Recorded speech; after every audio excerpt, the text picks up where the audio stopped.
Alright, hey guys, what's going on? So today we're going to be talking about subgroups. Subgroups are very interesting. They're a little bit on the rudimentary side of things when we talk about group theory, but we need to go over them before we go into some more advanced stuff.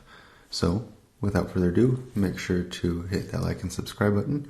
Make sure to go to my Patreon page if you want to support the channel. And now let's get into the topic.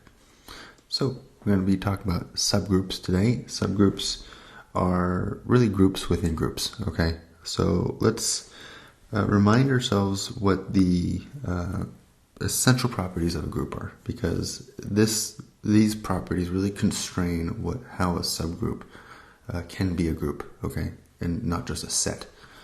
So subgroups must obey closure, just as groups should.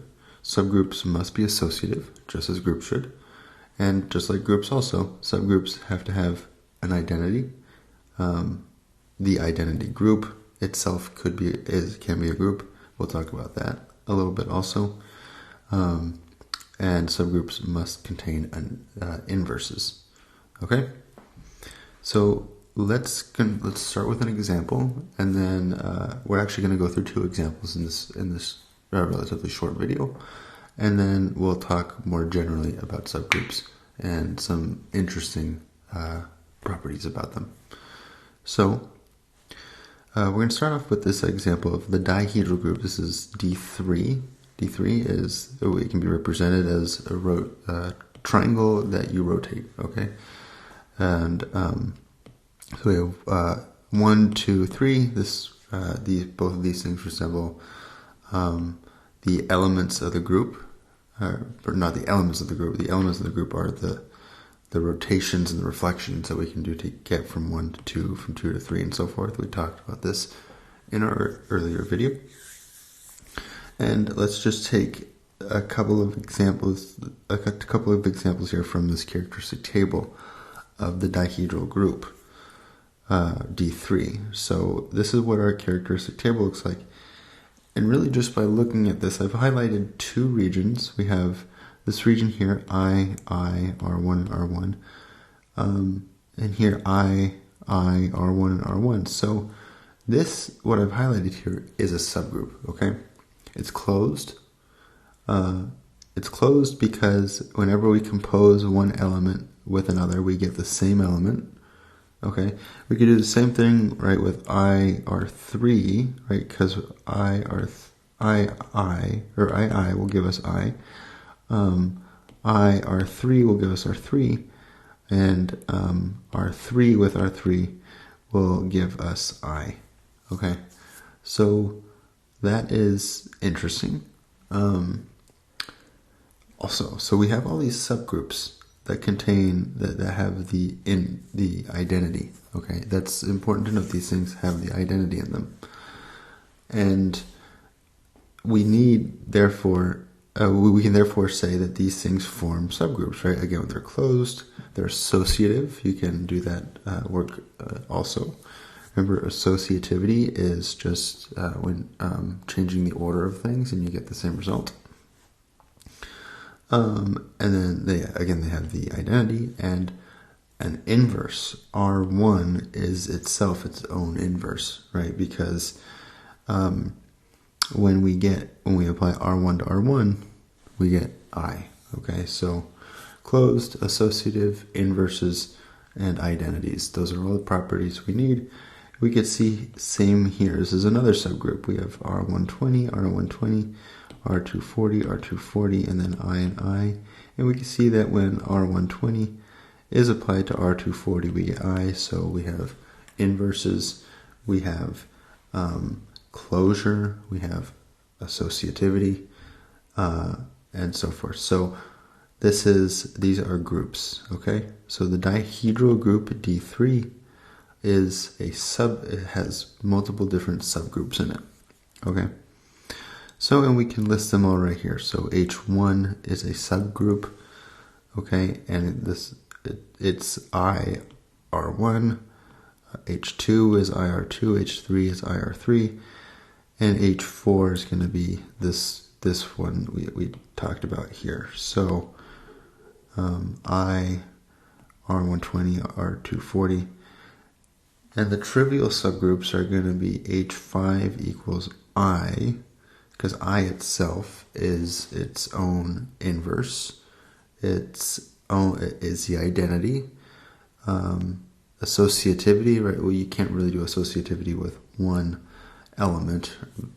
You could, right? You could. It's just be I times I times I equals I times I times I. This is why this is sort of called a trivial subgroup. These are the subgroups we're not particularly interested in. And H6 is D3. That's the entire group. And we've already shown that these things are groups. So the entire group itself is a subgroup of itself. This is just a little bit of weird, almost nomenclature stuff that we don't, when we consider the entire group to be its own subgroup, we're just extending what it slightly means to be a subgroup, right, to all groups. And we're going to see this later on when we talk about really what mathematically what the difference is between trivial and non-trivial subgroups, right? So these guys are the trivial subgroups. These guys are the proper subgroups or the non-trivial subgroups. Okay, and I have a note on this later in a few minutes. So a subgroup diagram. So this is interesting. We can, this is our sort of parent group. Right? It's also a subgroup, as we just said, but this can be divided into all these different subgroups. And then this I is a trivial subgroup. So we have the trivial subgroup and a trivial subgroup, and then all of the non-trivial or proper subgroups. Okay. Our next example is going to be involving the set of real numbers, right? So the set of real numbers is itself a group, right? Under the under addition, we can say that we have our identity is 0, because 0 plus any one of these elements is going to be any one of those elements back, right? So that's the identity. The closure, right? So closure is going to be 1 plus 2. Right. So again, closure is going to be 2 elements give us an element back in the group, right? So 1 plus 2 is 3, and here's 3. Okay. Associativity, 1 plus 2 plus 3 is the same thing as 1 plus 2 plus 3, but you could change the parentheses anywhere you want. Again, that's just an example. I picked 1, 2, and 3, and I got associativity. You can play around with other elements in the group to show how this is. Every example here is associative. So I covered closure, associativity, inverse, right? So the inverse, that's why we have the negatives here. Okay. All right, so this is made into a group when we consider all the properties of a group. That's just what I went over: closure, associativity, inverse, and identity. And it's also clear to see that a subgroup is going to be A times Z, where A is any positive real number. Okay, so let's take a look at what this looks like. So when A is 0, we have our subgroup here. This is the trivial subgroup. 1 times Z is also the trivial subgroup, right? Because this is just the entire group over again. So these two guys are trivial. This one's not trivial. And anything above 2, or anything above 1, but not including 1, is going to be a non-trivial or a proper subgroup, right? Because it's not the entire group. We don't have 1 in here, for example. We don't have 3. We don't have all of the elements of the parent group. Okay, so these guys. So anything above 1, but not including 1, is going to be a proper subgroup. Okay. We can also prove that all of the subgroups here are isomorphic to the parent group for all values for all values that are not 0. Right, so that's a little bit of a typo. All values that are not 0. So the isomorphism from AZ to Z Okay, this is what this function is going to do. It's going to take us from the subgroup to the parent group. And the mapping is going to be as follows. Z times A, where Z is an element in Z, goes to Z, where Z is an element in Z. This general composition of two maps it looks like this, right? So what we want when we want this to be an isomorphism, this is what the general composition looks like. Under addition, so our we will have our composition law be addition, right? So we're just taking this and we're saying we're going to impose addition here, not multiplication or anything. The composition law here is going to be addition. And so we replace this dot with addition. And so this is how we want our isomorphism to look. So suppose we have two elements in the proper parent group. We have Z and Z prime are in big Z, or big Z. And what we can do is we could say ZA plus Z prime A. So these two guys are in Z, or in big Z again. Well, that's going to be equal to this guy. We could factor these out. Z plus Z prime. This is quite an assumption to make for right now, but we'll come back to this later. But then we could say that's equal to this here. What we want to say is that the mapping of ZA and Z prime A should give us the same thing as doing the inside first and then applying the mapping. And lo and behold, it does, because we can then map ZA to Z, and we can map Z prime A to Z. And here, same thing, this is just an element of Z, so we get this in front. So essentially what we're doing is we're dividing everything by A, and everything else in front of A is a constant, okay, that is in Z. Okay. Alright, so this means that the mapping ZA to Z is an isomorphism between the group. Again, under, we also need to specify, my pen thickness is too big, our composition law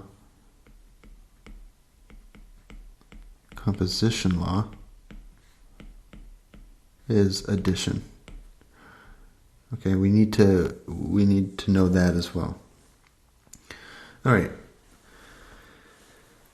We can show that an intersection of subgroups is itself a group as well, right? So now we're getting general again. We're no longer looking at examples here. But in order for subgroups to be groups, they need to contain the identity. Now this is going to be interesting, okay? So I have a general picture here. Here's our identity, okay? And we have the overlap of two subgroups, H2 and H1, and the parent group is G. This is a very just general picture here, okay? Any element that we pick in H1 must also contain an inverse. Okay, so any element that we pick in H1 must contain the inverse, right? Because, so H1 is a group, H2 is a group. That means H1 needs an inverse and H2 needs an inverse. Because G is a group of the elements, all of the elements in G have to obey associativity, right? So the logic here is, because this is a group, we've stipulated that this is a group, every element in G must be associative. So that means every element in H has to be associated, and every element in H2 has to be associative. And so, okay, so if every element in H has to be associative, because every element in G has to be associative, well, that means every element in and every element in H2 has to be associative as well. That means, well, every element within the intersection of H1 and H2 also has to be associative. Okay, so we've checked associativity within the overlap. That's there. Same thing, we checked the inverse, okay, and we checked identities as well, okay. So this here was to check for identity in the overlapping region. Any element that we pick in H1 must also contain an inverse, okay. And every element that we pick in G, because of G, everything's associative. We just talked about this. The associativity, because H1 is associative, H2 is associative, then everything in here has to be associative. Okay, so we've checked identity, we've checked inverse, and we've checked associativity. Last but not least, we need to check closure. Okay, closure is is the hardest one here. The statement of closure is going to be this right here. So closure means that, again, when you apply any two elements to each other, you need to get an element within the group back, okay? So if we say that G and G prime, here I'll call this G prime, we'll call this G bar, okay? So we're saying G and G bar are in the intersection of H1 and H2. So if we say G and G bar are in the intersection of H1 and H2, then this means that G and G bar are also members of H1, okay? And hopefully this makes sense, because we're saying that if they're in the intersection, right? If they're in the intersection, G and G bar, well, that means they're also in H1, right? Because they're in H1. You could see just on this picture that they're in H1. And since H1 is a group, then the composition of the two have to be in the group as well. And so the same can be said for H2. Since H1 is a group, then this is a group. Since H2 is a group, then these also have to be part of the group, and so we've obeyed closure now.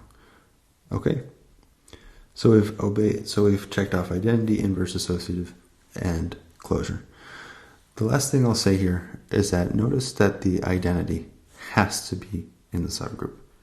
What does this mean? This means that, again, it has to be in the subgroup because all groups have to contain the identity in them. So this means that all intersections of subgroups, all intersections of subgroups must contain the identity. And we can imagine what might happen if we nudge ourselves away from the identity further and further and further. Eventually, we get to a point where we're no longer in the intersection of two subgroups. Okay, so the identity really identifies where all subgroups sort of collide with one another, because all the subgroups need to have the identity in them. But as you get further and further and further away from the identity, then the subgroups begin to lose their intersectionality with other subgroups, okay? And so that's something we want to keep in mind when we start talking about Lie groups and when we start talking about various other areas of advanced group theory. So with that being said, I hope you guys enjoyed this video. Make sure to hit that like and subscribe button, and I'll see you guys in the next video. Bye.